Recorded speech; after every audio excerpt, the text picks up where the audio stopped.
पहलगाम आतंकी हमला, जनरल शंकर राय चौधरी का हमला। पहलगाम हमला खुफिया विफलता है, चौधरी।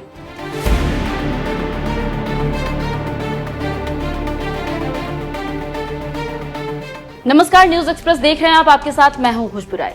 22 अप्रैल को हमला हुआ और 8 दिन बीत जाने के बाद भी अभी तक पहलगाम हमले के आरोपियों का ना तो खात्मा हुआ, ना ही अभी तक कोई सुराग मिल पाया। लेकिन दिल्ली में बैठकों का दौर लगातार जारी है और मंत्री एक के बाद एक बैठक कर रहे हैं, लेकिन इसका कुछ हल नहीं निकल पा रहा है। जनता गुस्से में है और बस एक ही उपाय सुझा रही है कि पाकिस्तान को सबक सिखाओ। विपक्ष खुलकर सरकार का समर्थन कर रहा है, लेकिन पाकिस्तान को अभी तक माकूल जवाब नहीं दिया गया है। सरकार की हरकतों से पाकिस्तान की सांसें अटकी हुई है और पाकिस्तान नेता और जनता की रातों की नींद हराम है। इसी बीच भारत में कई नेता एक बड़ा सवाल भी पूछ रहे हैं और कह रहे हैं कि नोटबंदी 370 से आतंकियों की कमर टूट गई और सब आतंकी कमजोर हो गए, तो इतना बड़ा हमला कैसे हुआ? इसके साथ ही साथ पहलगाम के बैसारन घाटी में 2000 लोग कैसे इकट्ठा हो गए, और इकट्ठा हो गए तो सुरक्षा का इंतजाम क्यों नहीं था?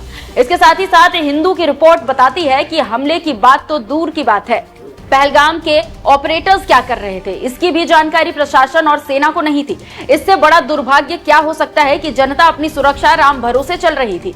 इसी को लेकर जनरल शंकर राय चौधरी ने बड़ा सवाल खड़ा किया है और पूछा है कि क्यों ना कहा जाए कि यह खुफिया विभाग की फेलियर है। यह हमला खुफिया जानकारी की कमी के कारण हुआ है। इस मामले में जवाबदेही तय होनी चाहिए। मुझे लगता है कि खुफिया जानकारी में कमी रही, किसी को तो इस चूक के लिए जवाब देना होगा। निश्चित रूप से कोई लापरवाही के लिए जिम्मेदार है और उन्हें इसके परिणाम भुगतने होंगे। पहलगाम हमले के पीछे पाकिस्तान और आईएसआई का हाथ हो सकता है। तो आप समझ सकते हैं कि कैसे जनरल शंकर राय चौधरी गुस्से में हैं और सरकार को कटघरे में खड़ा कर रहे हैं।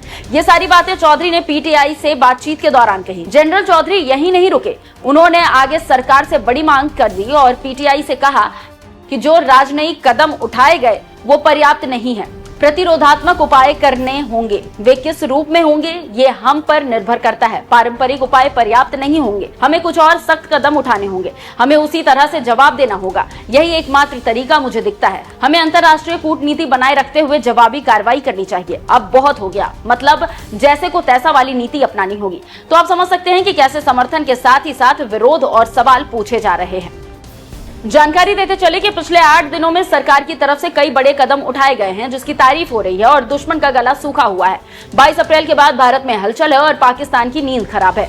देश की टॉप कमेटी सीसीएस की 2 बार बैठक हो चुकी है। मोदी के साथ तीनों सेनाओं की बैठक हो चुकी है। मोदी शाह मिल चुके हैं, फिर मोदी जयशंकर और शाह मिल चुके हैं। रोज एक ना एक हाई लेवल बैठक हो रही है। इसी बीच इस हमले को लेकर हर पहलू पर जांच हो रही है। पाकिस्तान पर हमला हो या ना हो, इसको लेकर भी बात हो रही है। लेकिन इन सब बातों में एक बात कॉमन है, मोदी की हाई लेवल बैठक में एक बड़ा फैसला हुआ है। अब एनएसए की टीम में और कई लोगों को रखा गया है। इससे समझा जा सकता है कि सरकार सीरियस तो है और कुछ होकर रहेगा। देखना होगा कि पाकिस्तान किस तरह आइसोलेट किया जाता है।